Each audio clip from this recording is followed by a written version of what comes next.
Strategies ఏ రకంగా ఉన్నాయి అని చెప్పడానికి. ఇది భారత ప్రజలకు గర్వకారణం.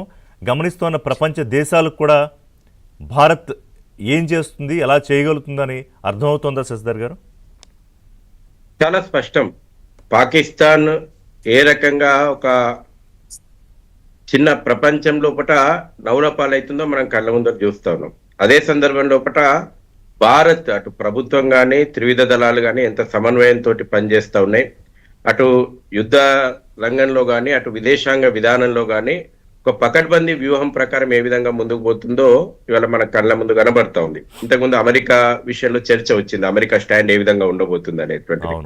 ఖచ్చితంగా అమెరికాతో పాటు ప్రపంచ దేశాలన్నీ యునైటెడ్ నేషన్ సెక్యూరిటీ కౌన్సిల్ తీర్మానం 1373కి కట్టుబడి ఉన్నటువంటి దేశాలన్నీ ఇవాళ భారత్ పక్షాన నిలవాల్సిందే.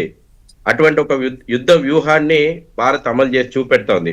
మొన్న అమెరికా ఎలక్షన్ల సమయం లోపట ట్రంప్ చాలా స్వయంగా చెప్పిండు ఒక విలేకరుల సమావేశం లోపట మోడీ ఎంత నిక్కచ్చిగా వ్యవహరిస్తాడు అని. పాకిస్తాన్ విషయం లోపట నేను మధ్యవర్తిత్వం వహించాలా అని మోడీని అడిగినప్పుడు మాకు తెలుసు పాకిస్తాన్ తోటి ఎట్లా డీల్ చేయాలో అనేటువంటి విషయము మోడీ నిర్మోహమాటంగా ట్రంప్ కు చెప్పినటువంటి విషయం ట్రంప్ చాలా స్పష్టంగా విలేకరుల సమావేశంలో చెప్పిండు. కాబట్టి వాళ్ళ అమెరికా అధ్యక్షునికి గాని అమెరికా ఉపాధ్యక్షునికి గాని భారత ప్రభుత్వము ప్రధానమంత్రి మోడీ ఏ విధమైనటువంటి వ్యవహారం ఉంటది, ఎంత నిక్కచ్చిగా వ్యవహరిస్తారో అమెరికాకు చాలా స్పష్టంగా తెలుసు.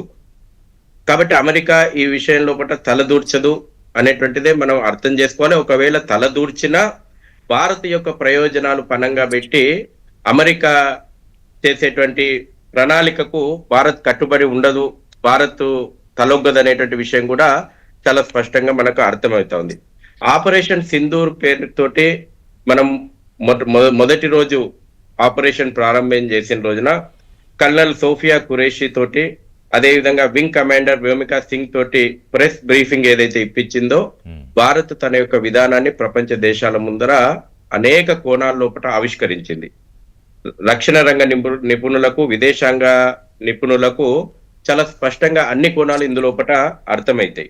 ఇవాళ మనం పాకిస్తాన్ ను మనం చూస్తే పాకిస్తాన్ ఇవాళ ఒక ఉగ్ర దేశం. పాకిస్తాన్ ఉగ్రవాద మూలాలపైన ఏర్పడినటువంటి ఒక దేశం. పాకిస్తాన్ హిందూ వ్యతిరేకతతోటి ఏర్పడినటువంటి దేశంతో హిందూ దేశంతో ఏర్పడినటువంటి ఒక దేశం. ఈ రోజు మనం చూస్తే పాకిస్తాన్ సైన్యము అక్కడ చనిపోయినటువంటి ఉగ్రవాదులకు అధికారికంగా అంత్యక్రియలు నిర్వహిస్తూ ఉంది. పాకిస్తాన్ పతాకాలను ఉగ్రవాదుల శవాల మీద గప్పి అంత్యక్రియలు నిర్వహిస్తా ఉంది. వాటన్నిటిని కూడా భారత్ ఆధారాలతో సహా ప్రపంచం ముందర పెడతా ఉంది. ప్రపంచ దేశాలకు మన విదేశాంగ శాఖ బ్రీఫ్ చేస్తా ఉన్నది. ఇవాళ మనం ఉగ్రవాదం మీద పోరు లోపట మనం పెద్దన్న పాత్ర వహిస్తున్నామని చెప్పుకుంటున్నటువంటి అమెరికాకు ఇప్పుడు తప్పని పరిస్థితి లోపల భారత్ వెనకాల నిలవాల్సినటువంటి అవసరం ఉంటది.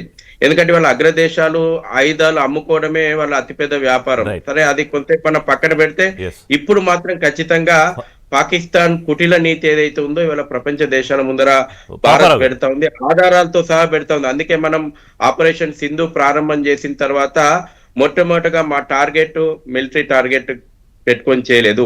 పాకిస్తాన్ మిలిటరీ మీద వాళ్ళు అటాక్ చేసిన తర్వాత దానికి మనం బీఫిటింగ్ ఆన్సర్ ఇవ్వడంలో భాగంగా ఈ దాడులు జరిగాయి. పాపారావు గారు, ఇప్పుడు టార్గెట్ టెర్రరిజం క్యాంపులు అనేటువంటి విషయం చాలా స్పష్టంగా భారత్ ప్రకటించింది. ఇవాళ పాకిస్తాన్ యుద్ధం ప్రారంభం చేసింది. కాబట్టి అంతర్జాతీయ యుద్ధ సూత్రాలకు అనుగుణంగా కూడా ఇవాళ భారత్ పూర్తి స్థాయి యుద్ధం చేసిన ప్రపంచం ఇవాళ భారత్ కు బాసటగా నిలవాల్సినటువంటి అవసరం ఉంది.